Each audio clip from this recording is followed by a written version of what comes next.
বাংলাদেশ ক্রিকেটে যা সর্বনাশ করার আপনারা তো করেছেনই। দোহাই লাগে নতুন করে আর কোনো সর্বনাশ করবেন না। এই যে পাকিস্তান টি-20 বিশ্বকাপ খেলবে অথচ ভারতের বিপক্ষে ম্যাচ খেলবে না, তাতে যে যুদ্ধ ঘোষণা করেছে আইসিসির বিপক্ষে, ভারতের বিপক্ষে, এই যুদ্ধে বাংলাদেশকে একটা পার্ট বানিয়ে ফেলেন না। আমরা খেলা থেকে আউট, একটা টি-20 বিশ্বকাপে বাংলাদেশ নাই, এইটার খেসারত যে আমাদের কতভাবে দিতে হবে, আমাদের ক্রিকেটকে দিতে হবে, এটা এই মুহূর্তে দাঁড়িয়ে আমরা বুঝতে পারছি না। ঠিক আছে, ওইটা তো হয়ে গেছে, এই ড্যামেজটা আমরা কিভাবে কন্ট্রোল করব, এই জায়গাটা আমরা কিভাবে রিকভার করব, সেটা ভবিষ্যতের হাতে না হয় তোলা থাকলো, কিন্তু নতুন করে আর কোনো ক্ষতি করে না। অন্তত পক্ষে 12 তারিখে যে বাংলাদেশের জাতীয় সংসদ নির্বাচন, সেই পর্যন্ত বাংলাদেশ ক্রিকেটের কোনো সিদ্ধান্ত আপনারা দিয়েন না। পাকিস্তানের ওই লড়াইটাকে আমাদের লড়াই বানিয়ে ফেলেন না, পাকিস্তানের ট্র্যাপে আরেকবার পড়েন না। কেন আমি এই কথাটা বলছি, সেই আলোচনাটা এখানে করছি, কেননা ওইরকম একটা সম্ভাবনার জায়গা, আশঙ্কার জায়গা, ওইরকম একটা ইকুয়েশনের জায়গাটা তৈরি হয়েছে।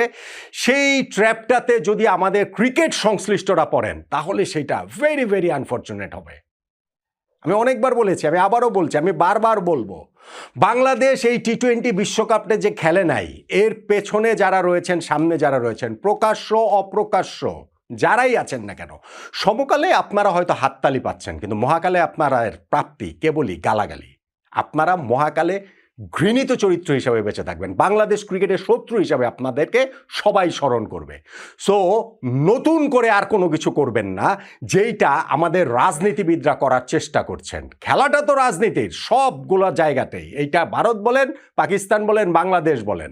ফলে 12 তারিখে যে বাংলাদেশের জাতীয় সংসদ নির্বাচন রয়েছে, সেই রাজনৈতিক মেরুকরণ এরপরে কোন জায়গায় গিয়ে দাঁড়াবে আমরা তো আর জানি না। এরপরে গিয়ে যদি দেশ ভেসে যায়, ক্রিকেটও ভেসে গেল। কিন্তু এখন আপাতত আপনারা এমন কোনো কিছু করেন না যে 12 তারিখের পরও সেইটা রিকভার করাটা বাংলাদেশ ক্রিকেটের জন্য যেন কঠিন হয়ে ওঠে, এইরকম কোনো কিছু অন্তত পক্ষে আপনারা করবেন না। এই অনুরোধটাই আসলে রাখছি।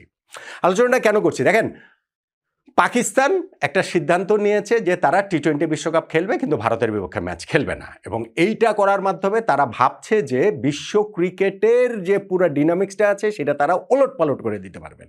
এবং সেইখানটাতে তারা হচ্ছে গিয়ে ভারতের যে আধিপত্য, ভারত যে বিশ্ব ক্রিকেটের ছড়ি ঘোরায়, আইসিসি মানে যে ইন্টারন্যাশনাল ক্রিকেট কাউন্সিল না, এটা যে আসলে ইন্ডিয়ান ক্রিকেট কাউন্সিল, এই প্রত্যেকটা কথাই সত্য, কিন্তু সেই সত্যটাকে আপনারা যে নিজেদের ন্যারেটিভে যেইভাবে দেখতে চান, যে ভবিষ্যতের ক্রিকেটটাকে যেভাবে দেখতে চান, সেইটা কি আসলে পাকিস্তান পারবে? পাকিস্তানের একার পক্ষে কি সম্ভব? এই যে একটা ম্যাচ পাকিস্তান খেলবে না, বলা হচ্ছে যে সেই ম্যাচের ভ্যালু কত। আমি একটা জায়গায় দেখছিলাম যে সেইটা নাকি বাংলাদেশি মুদ্রায় ভ্যালু হচ্ছে গিয়ে 6,000 কোটি টাকা। ভাই, ওই হিসাবটা যে করেছে, সেই হিসাবটা অনেক কিছু মিলিয়ে, ধরেন যেই দর্শকরা ইন্ডিয়া পাকিস্তান ম্যাচ দেখার জন্য আমেরিকা থেকে ভারতে আসবে, ইংল্যান্ড থেকে ভারতে না, পাকিস্তানে যাবে, শ্রীলঙ্কাতে যাবে, কলম্বোতে যাবে ম্যাচ দেখার জন্য, সেই ম্যাচ, ওই প্লেন টিকিট, ম্যাচ ভেন্যু, তাদের ওই যে খরচ, তাদের হচ্ছে গিয়ে এই যে টাইম ইনভেস্টমেন্ট, সব কিছু মিলে এটা ধরেছে। এবং সবচেয়ে বড় কথা, যে বেটিং কোম্পানিগুলো রয়েছে, লিগ্যাল বেটিং কোম্পানি, তাদের যে ওই ভারত পাকিস্তানে একটা ম্যাচ ঘিরে যেই পরিমাণ টাকা পয়সার লেনদেন হয়, সেইটাকে ধরে এত বড় অঙ্ক ধরা হয়েছে। বেসিক্যালি এই আমরা খুব লাফালাফি করছি যে মুস্তাফিজকে তারা 12 কোটি টাকা দেয়নি ভারত, সেইখানটাতে বাংলাদেশ ক্রিকেট বোর্ডের না হয় 300 কোটি টাকা লস হলো, আর এখানে ভারতের লস হয়ে গেল বা আইসিসির লস হয়ে গেল 6,000 কোটি টাকা। না না, এটা আইসিসির লস না, এটা ভারতের লস না ভাই। আলটিমেটলি গিয়ে আইসিসির যেই লস, সেই লসটা ওই 300-400 কোটি টাকাই হবে, এবং সেইটা পাকিস্তানের কাছ থেকে জরিমানা করে আদায় করে নিবে। বেটিং কোম্পানির লস তো আর ভারতের লস না, আইসিসির লস না।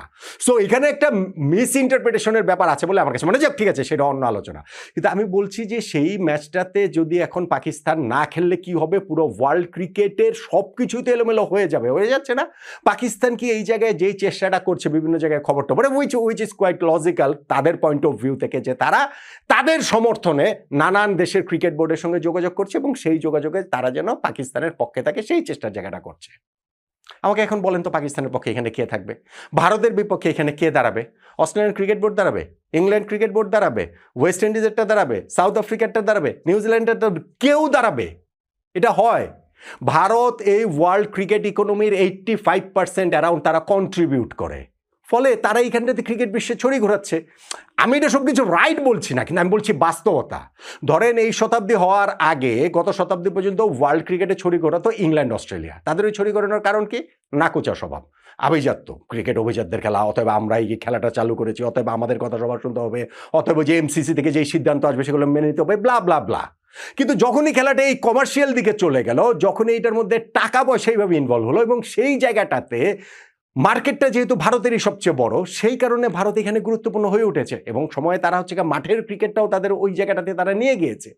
ফলে এখন যদি পাকিস্তান অন্য দেশের ক্রিকেট বোর্ডের কাছ থেকে তাদের জন্য সমর্থনটা সিক করতে চায়, সেটা তাদের দোষের কিছু নাই। কিন্তু কোন দেশ পাকিস্তানকে সমর্থন দিবে আমাকে বলেন ভারতের বিপক্ষে গিয়ে? কারা এই রিস্কটা নিবে? এখন আমরা যদি মনে করি যে বাংলাদেশ আমরা এই রিস্ক নেব, হ্যাঁ ঠিক আছে ভাই, বাংলাদেশের পাশে পাকিস্তান দাঁড়িয়েছিল যখন ওই ভোটাভুটি হয়েছে আইসিসিতে, সে বাংলাদেশের খেলা ভারত থেকে শ্রীলঙ্কা নিয়ে যাওয়ার ব্যাপারে কেউ আমাদের পক্ষে ভোট দেয়নি, শুধু পাকিস্তান ভোট দিয়েছে, অতএব এখন আমরা পাকিস্তানের পক্ষে আছি। এরকম জায়গায় যদি আমরা করি, আমাদের ক্রিকেটের সর্বনাশ হওয়ার যতটুকু বাকি আছে সেই সর্বনাশটাও হয়ে যাবে।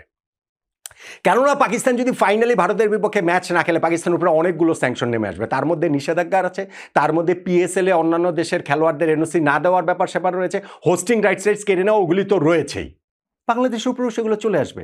তো বাংলাদেশ পাকিস্তানের পাশে দাঁড়ালে আমাদের আসলে লাভের জায়গাটা কি হবে? আমরা আসলে কি অ্যাচিভ করতে চাই? হ্যাঁ, আমি যেটা বলছিলাম, আমাদের রাজনীতিবিদরা অনেক কিছু অ্যাচিভ করতে চান। আমি ওই কারণে 12 তারিখে নির্বাচনের কথা বলেছি। আমাদের রাজনীতিবিদরা মনে করেন যে এই ক্রিকেট ডিপ্লোমেসিতে পাকিস্তান এবং বাংলাদেশে একসাথে থাকলে সেই জায়গাটাতে পলিটিক্যাল ডিপ্লোমেসির যে জায়গাটাতে অনেক গেইনার হওয়ার সুযোগ রয়েছে, এবং 12 তারিখে বাংলাদেশের নির্বাচন ঘিরে এরকম অনেক কিছু হচ্ছে, এবং সেই জায়গাটাতে সরকার থেকে যতই চাপ দেওয়া হোক না কেন, যত কিছুই বলা হোক না কেন, সরকার থেকে তো অনেক কিছুই বলে, আমাদের ক্রিকেট বোর্ডের কাছেও তো অনেক কিছু বলে। ক্রিকেট বোর্ডের কাছেও তো বিভিন্ন জায়গাতে ক্রিকেট বোর্ড যেন অনুদান দিয়ে দেয় 100 কোটি টাকা, সেরকম আবদার নিয়েও তো আমাদের সরকার আসে, ক্রিকেট বোর্ডে আসে না? আমাদের ক্রিকেট বোর্ডে তো বিভিন্ন রাজনৈতিক দলের নেতাদের, পাতি নেতাদের, ছাত্র নেতাদের ক্রিকেট বোর্ডে আনাগোনা করতে দেখা গিয়েছে গত 15 দিনে, দেখা গিয়েছে না?